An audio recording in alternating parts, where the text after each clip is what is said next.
Барыңар көрүп турсуңар, бул табияттагыдай жашылды. Көрсөң Али Байкенин каналы сыйлайт турбайбың акынды. Болбосо журналисттер бар ондогон, макаласы бар томдогон. Мен Али Байкени кезинде только миллионерлерге кызыгат деп ойлогом. Көрсөң акындарга да кызыгып чакырып турат экен го. Ошентип жакшылыгын ушундай ашырып турат экен го.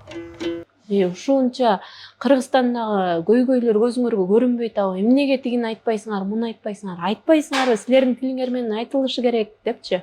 Негизи акын деп бул чоң титул. Эми сөзүңдүн эркин болгону, демек өзүңдүн эркин болгонуң. Абалтан акыны чындык айтканда, ак калпак кыргыз колдогун.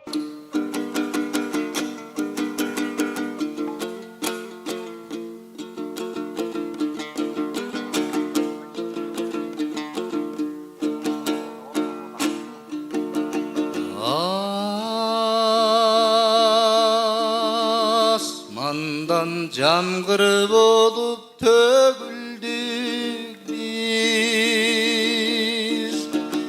Alamga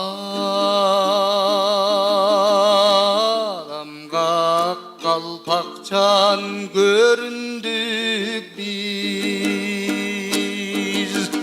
Çöp bulduk diritan davayı severgen. Bulutta yalan gezdi.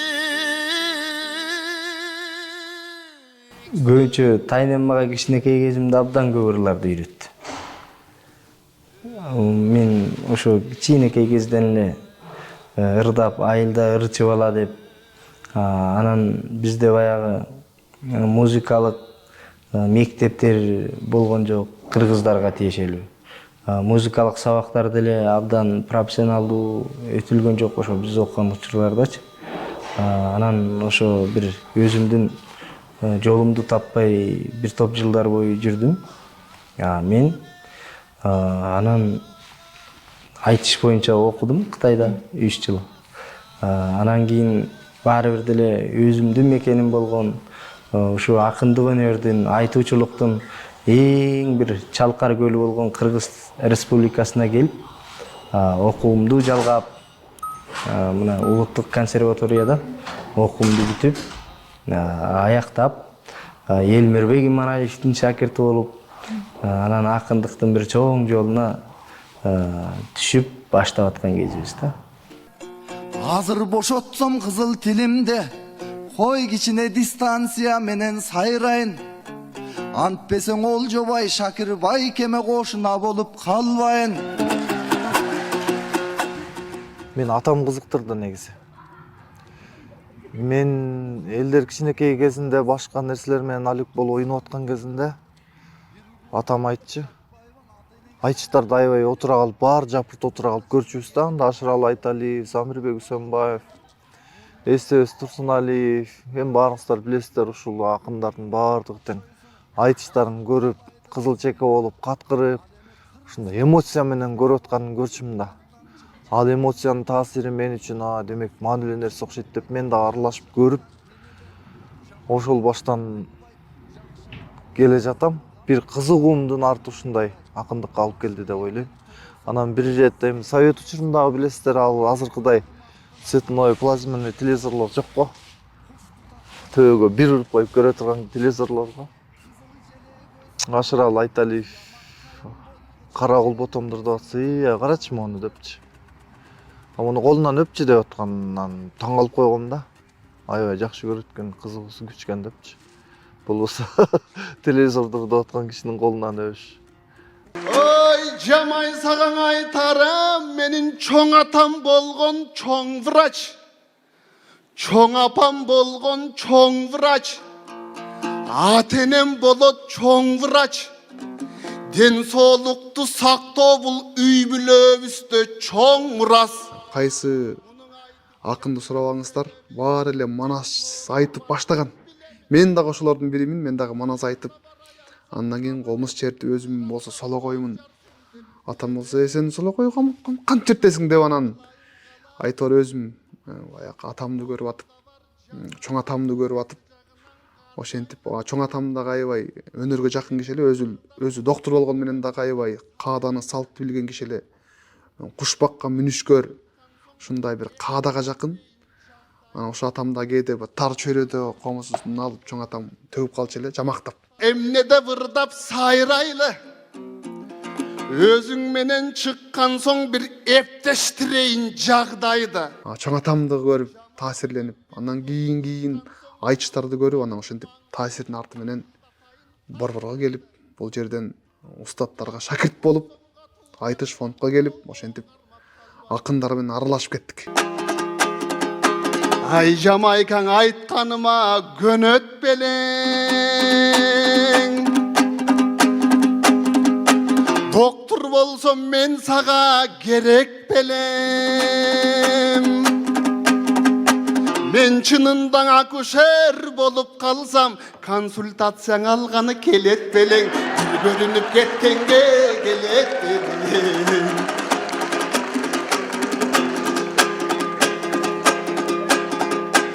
Доктур болсом роддомго көп өтмөкмүн, кой коңдотпой буларды декретке жөнөтмөкмүн. Айтышта 4-5 кыз бар шорго бүткөн, айтыштырбай жыл сайын ей төрөтмөкмүн, айтыштырбай жыл сайын ей төрөтмөкмүн. Парылардан чаң чыкпайт-ку жарышпаса, Тукешевтан Жамайка кыз калышпаса, жардам сурап консультацияңа барбайт элем, жаңылып адашкандар барышпаса, жанынан түңүлгөндөр барышпаса. Тайным кошокчу, жамакчы, ырчы кемпир болгон. Анан биз кичинекей кезде ыр үйрөтчү да. Анан мен эрке болгон үчүн, жалгыз кыз болуп эрке болгон үчүн мен жаттачу эмесмин аны. Анан өлүң көрөйүн кара кыз, мен сага үйрөтпөйм болду. Бар кет десе, үйрөтпөсөңүз коюңуз өзүм эле чыгарып алам деп кураштырып бир ырдай берчүмүн да. Өзүм огон чыгарып алып. Анан ошондо бир данектери бар болсо керек. Алдың аргаң алып келди күйөө балаң, айтыштан кандырчы деп талгагыңды, айтыштан кандырып ал деп талгагыңды. Амантай Кутманалиев агайлар, сен бизге дайым эле келесиң, бизге жөн адам келбейт, кел ырдап көр деп анан ырдатып көрүшүп. Болот Назаров деген агабыз менен айтышып көргөн биринчи. Ошо 4 сап айтып, ошондон эле айткан, сенде бир нерсе бар экен, муну өнүктүрүш керек, өстүрүш керек деп анан ошондон улам дилгирленип, кичине аракет кылып, бир жолу сахнага чыгып, даамын татып, ошондон кийин кызыгып, бул чөйрөгө аралашып калдым. Мына балам Саякбай деген ата болот, чоң манас залкар ата болгон. Буюрса, сен дагы келечекте чоң манасчы акын бол, бом. Негизи аял затын коргоо, мен ошо өзүмдүн жеке позициям катары көрөм.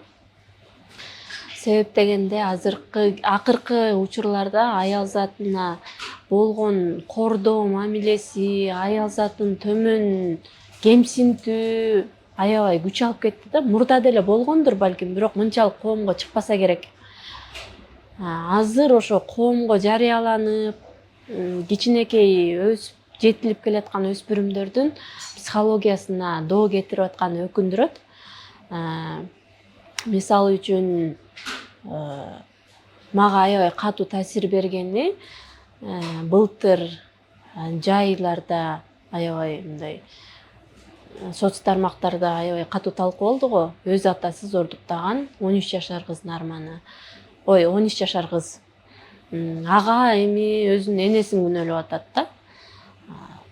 Эми энеси дайыма кызын калкалап, кучактап жүрө албайт да, ал деле оокат кылат. Балким ошо төрөгөнү роддомго жатканда анан кийин атасы зордуктаптыр деп айтылып атат да. Эми мындай жоопкерчиликти ошо ата дагы сезиш керек да. Жашырып эмне кыламын, жаман дейм да жакпаса. Жакшырлар чыкмак оозумдан, алар жаздыкты сүйүп жатпаса. Жакшы кептен айтмакмын, гендеримди казбаса, жерлеримди сатпаса, тендеримди сактаса. Токсон бала соо жүрмөк, эже тоң жүрөк эрлер атпаса. Жаман дебей манасты, майдаланып бузулду, урпактары балдары. Мырзаларга бул күнү мен элең эмес, манастын эже таарынып жатат арбагы.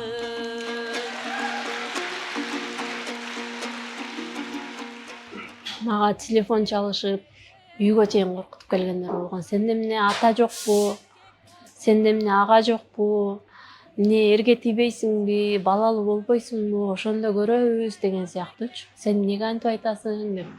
Бирок ошол эле учурда ал айтышты туура жагынан кабыл алгандар болгон да. Мен ушундай эркин ырдагым келет, баарын ырдагым келет.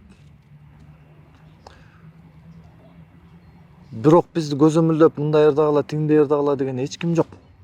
Бирок биз менин 87-жылкымын, 82-нчи ушул курак поколение деп отурузчу. Бул адамдар өтө чайналган адамдар да, себеби булар ата энеси бар туруп, бирок жетим калган поколение да буларчы. Себеби ошол учурларды билесиздер, будуңчаң учур. Биз да кандайдыр бир рамка менен чоңойгон адамдарбыз да.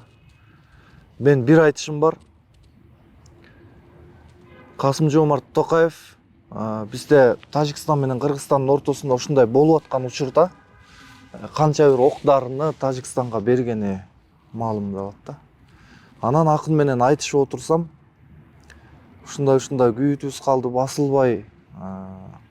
асылбай, жашыр айтайынчы жашырбай депчи. Казак акынга айтып атам да, силер Тажикстанга ушундай октар бериптирсиңер дейт, октарыңар осечка болсун атылбай деп ушинтип айтып атсам, кечээки Советтер Союзунун шорпосун аябай каныгып ичип калган, ошонун тарбиясын көрүп калган адамдар деп маңдайга отуруп, болбосо ошолор калыс болуп көзөмөлдөп аткан адамдарда бир жиним келди да. Ошол адамдар баа берген да жок, ошогочу тескерисинче эме кылды да. Бирок мындай нерселер айтыла турчу маселе да. Бүгүнкү күндө акындын орду деп сиздер сурап атасыздар го.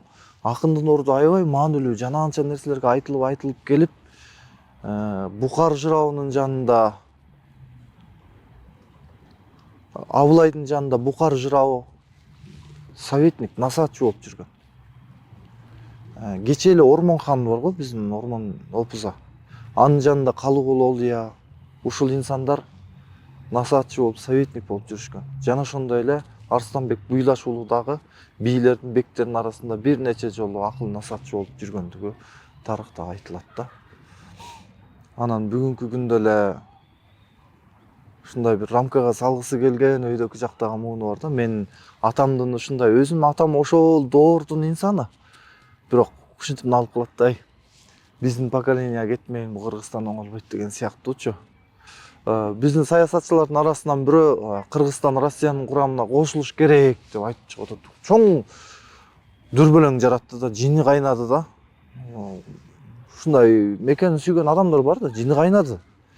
Мен ушундай ызырынып ушинтип отурам. Анан өзүм туугандарымдын арасынан бирөө, сиз кандайсыз бул ойго депчи, аябай эмоцияң ушинтип күч алып атат. Десем, кошулуш керек дейт да. Ошол жерден бир чоочун адам болсо баса калып ушундай бир канжалап сабагым келди да.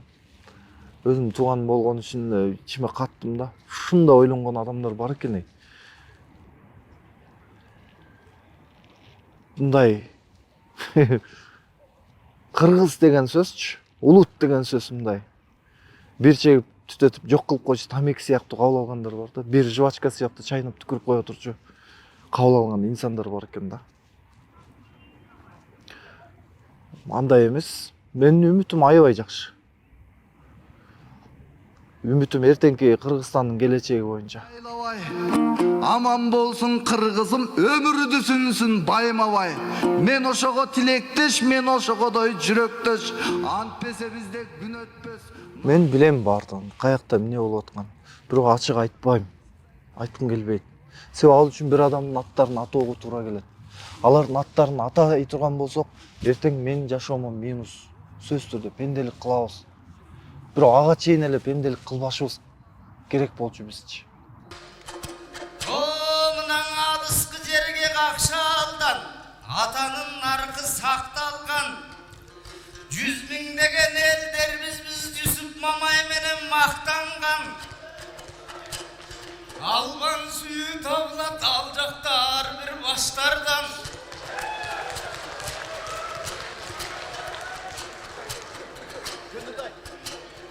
Biz bolsam aşıp geldik çinele, aşu taşlardan. Karaçın akkalpak Kırgız'den beri vazır akım olduk takşalgan. Buyursa kılımlar boyu ulansın Kırgız'dın ulu öneri, uşu kalkakınlardan baştalgan. Айтышып жатканда ошол ырылар бир чыгарма сыяктуу болуш керек да. Анын башталышы бар, өнүгүп өскөн, кульминациясына жеткен учурлар бар. Анан жакшынакай ак тилек менен ырылардын, айтыштардын баары ак тилек менен аяктап жатат да. Бул акындар кантип даярданат? Акындар биринчи ошо болуп аткан окуяга, ошол өткөрүлүп аткан иш-чаралардын баарысын акын баягы ошондон маалымат алат, анын жан дүйнөсүнө, көкүрөгүнө уялатып, андан кийин баягы улуттун максаты, келечектин мүдөөсү, ошолорду жуурулуштуруп, анан баягы ырды кайра элге берет да. Элден маалымат алып, кайра ошолорду элге тартуулайт. Эми даярданганда төкмө акын ар дайым даяр болуш керек. Уктатып ордунан тургузуп ырдатса дагы ошо элдин мүдөөсүн, келечек жөнүндө, ийгилик жөнүндө ырдаш керек дайым. Елдің есебінен байған бар, бюджетке сала берді, арам қолды. Ақыры елді толқып, ел ташыды. Ақ үйді өрт болды, шамал болды. Бұйыл қандай жыл болды, мен білбеймін, бірақ тажы киген барына жаман болдың. Болгон чектөлөр. Бирок ал кандай чектөө? Мындай кеңеш иретинде айткандар болгон. Муну айтпай эле койсоңор жакшы болмок деп мынтип айткандар болгон. Жеке мен өзүм көргөм. Бирок эми акын аны кабыл алабы, кабыл албайбы өзүнөн, кээде айткан күндө деле ырдап ийген акындар болгон. Кээде мынтип кээде чектөө деп айта албайм, бирок кээде мындай эл аралык айтыштарда, казак-кыргыз айтышында бизде калыстар топтоп алып, акындар эми бул республикалык айтыш эмес. Бул казак-кыргыз айтышы. Эл аралык бизди бүтүндөй бир коом, казактар да көрөт, кыргыздар да көрөт. Айтышкыла, тийишкиле, чымчылашкыла, бирок мындай бийик деңгээлде. Мындай орустар айтканда остроумный кылып айтышкыла. Мындай жеңил-желпиге өтпөгүлө деген бир эмелер болгон да, кеңештери, багыттар болгон.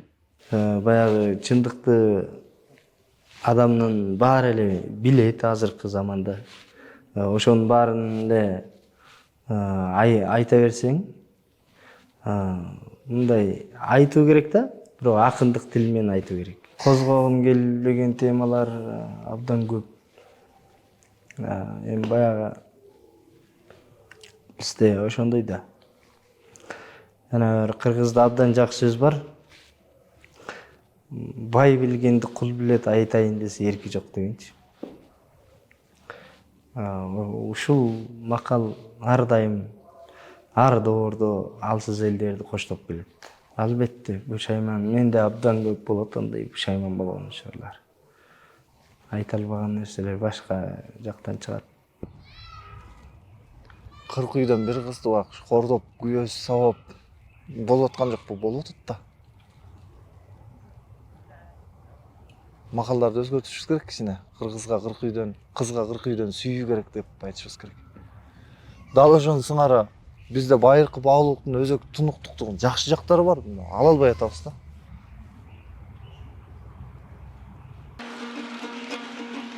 Естүү ырдан ырдачы эже элге тарап кетпесин эфирдин баары санарип. Ошол чалды айтасың эже, даратты бузган сөздөрдү давай не будем говорить. Бирок мен ал нерсени айтаардан мурун жолдош менен кеңешем да. Ушул көйгөйдү айтсам кандай болот депчи. Анан ал мага залакасы тийип калбасын деп, ал өзү ошол анча мынча саясатка аралашпай жүрөт да, анан мага залакасы тийип калбасын. Балким муну башка остор эле айтсынчы, башка адамдар айтсынчы деп айтат, же болбосо мейли айтсаң, өзүң көр, өзүңө туура келсе айт деп. Ушундай кеңешүү болот да.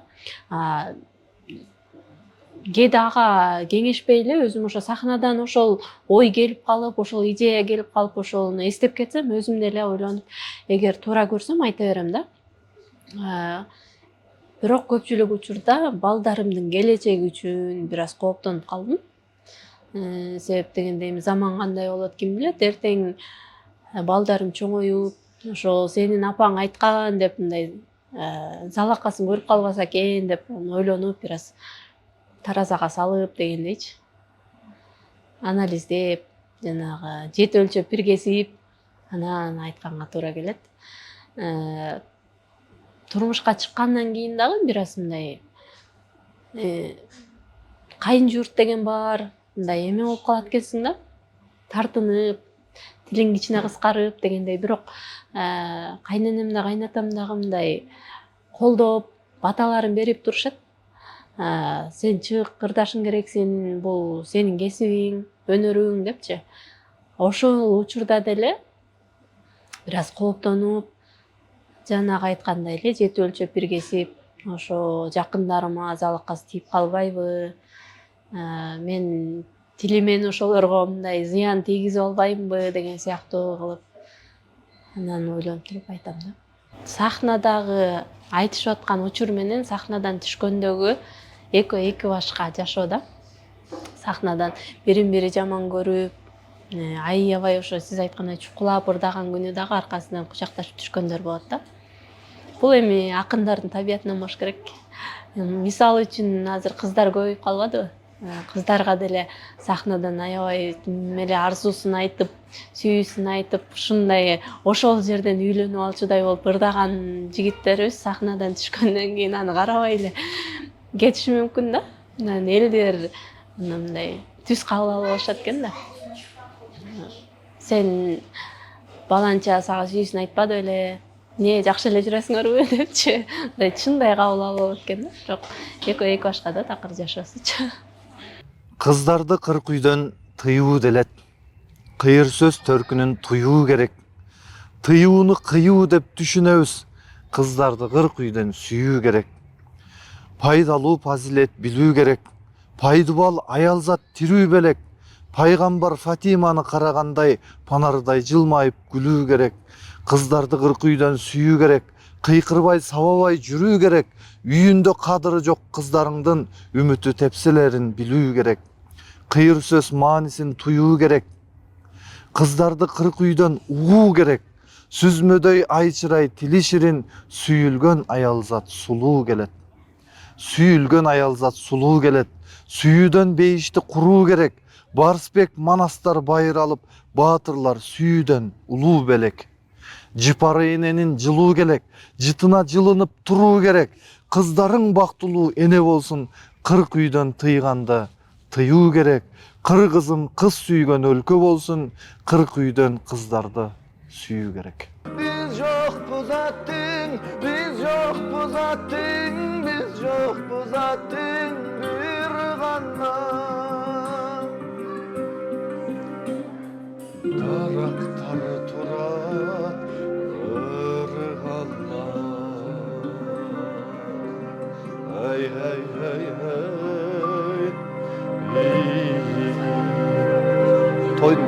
тойдун башталышында ушул үйүндү ачып алабыз байке.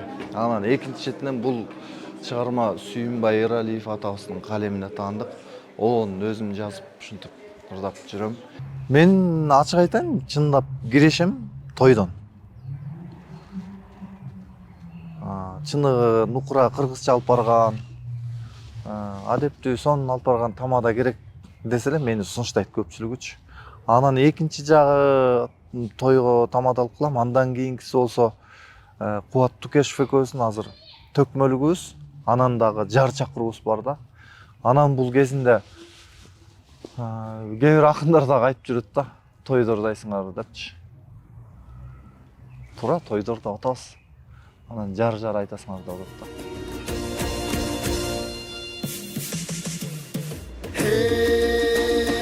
Амандык сурап калкыман, акындар келди таңшыган. Ак тойун берүү эки жаш, ак бата жыйнап жалпыңан. Эки жак турат табышып, эки жаштын артынан. Жалгыз токой балабы, куралат дайыр тамчыдан. Көйгөлүп турган эки жаш, көңүлү күндөй жаркыган. Көпчүлүк бата беришсин жаштар, көп бала келсин эй артыңан.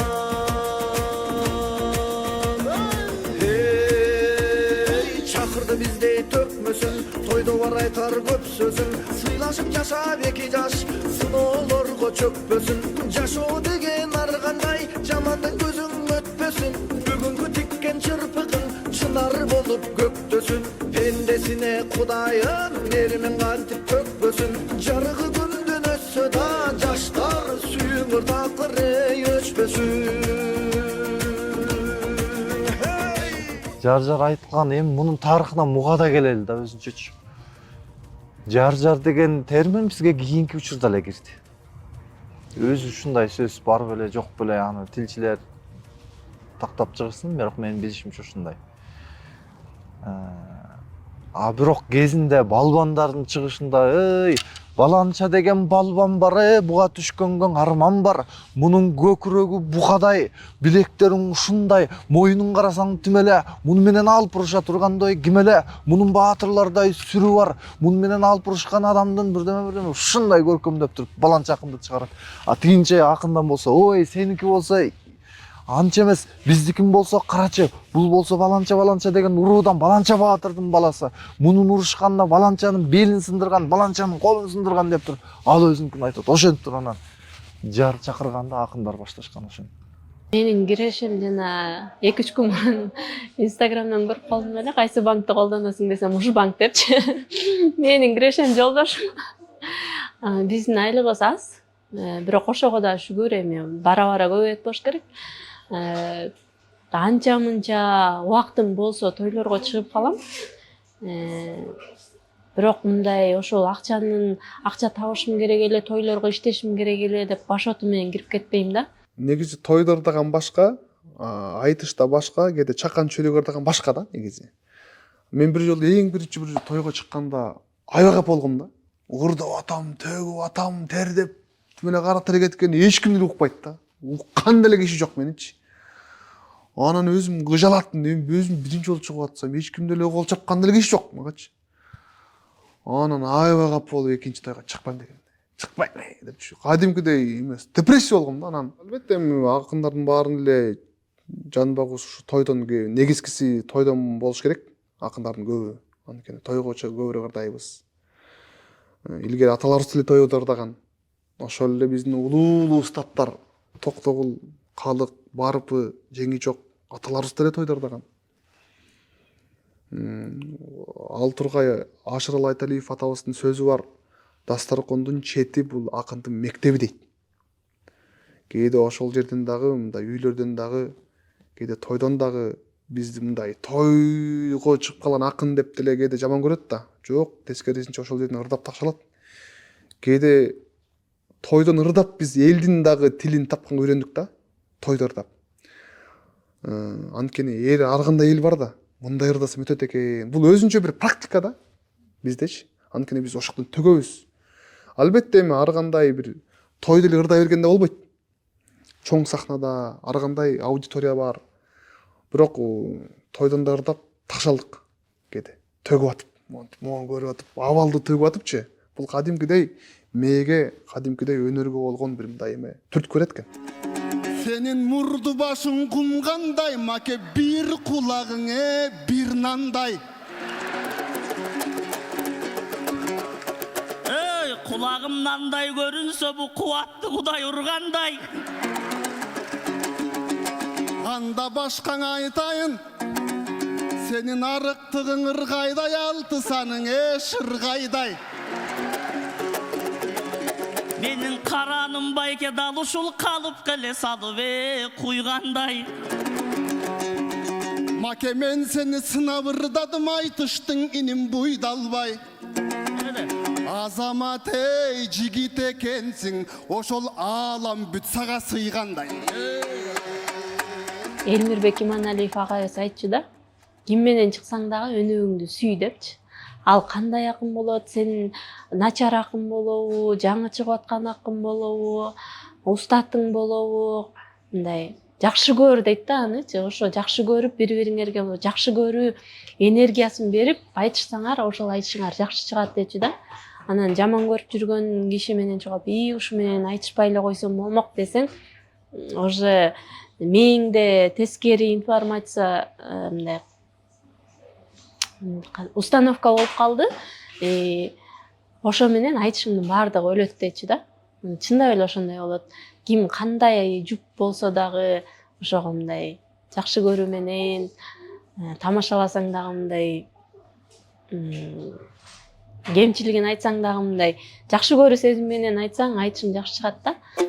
Ustatım testi ergezden telçigen, tuğarma bulu önördü, tuğan baydın erçigen, 15'in dovan çıgarı, ustatım aramal algan selkiden, aldı da jirgen nasılsız, aytkandan arkı verkiden, adamdın jarık nurusuz, zamandın tokto kulusuz, maksatın elden bölbögön, manastın narktın ulusuz, bul bolor jaştarga, ustatım bay tereksiz torusuz.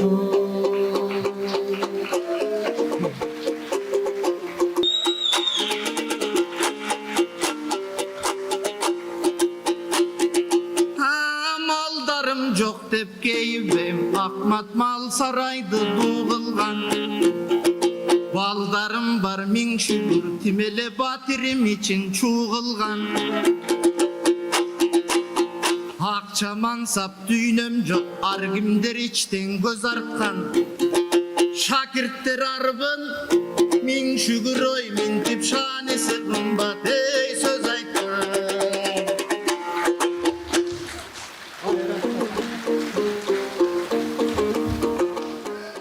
Bizde men turgay мышыгыйлagыдай тагдырда Кыргызстанда ушунчалык зор эгеменdik бар. Кыргыз коому азыр бири-бирин сүйбөйт. Ар бир адам өзүнчө топ болуп алган, ошол топтун жаркын жылдызы болгусу келет. Мисалы, ар бир мисалы билесиздер го. Мисалы жана шерине дегендер бар, мисалы биздечи. Мисалы секталар бар. Дагы кандай? Мисалы жердештер бар. Бизде ушундай майда топторго бөлүнүп кеткен кыргыз. Эгемендүүлүк жөнүндө мындай чоңураак дүйнөлүк атаандаштыкка түшө турган бизде азыр аң сезим калыптана элек да. Дүйнөлүк мындай дүйнөлүк адамзаттык мамлекет менен мамлекеттердин арасында атаандаштыкка түшкөнгө акыл эс ой кыялдар да калыптана элек да азыр. Кыргыз бириккен жок. Биригиш үчүн адам эмнеге биригет мисалы? Эки бир тууган дагы бир киндиктен өнүп өссө дагы анын ой максаты бирикпесе эч качан бирикпейт. Кыргыздын азыр ой максаты бириге элек. Улуу максаттарды түшүнө элек көбүнчө кыргыздарчы. Эгемендүүлүк жөнүндө көп кыргыз ойлонбойт. Эл мага Кудай сезилет, elimdi görsem çın eleng elcirep жүрөк ezilет. Kan çümüt bar alısta da garekter garap teşilet. той күткөнү келсин кыргыздын ай бакыткаң ей толсун мекениң ай кыргызым алп манас менени чыңгыздын ак караны бөлүп айткан, болоор нерсени көрүп айткан, куюлуштуруп төгүп айткан адамды акын дейт го дейм. Негизин акын деген бизде импровизатор деп коет го. Ошо импровизатордун эле сөз жүзүндө көркөмдөй алган инсанды акын деп. Бул акындыкты кыргыз элине Кудайдын бир берген касиети, Кудайдын берген бактысы деп айтсак туура болот.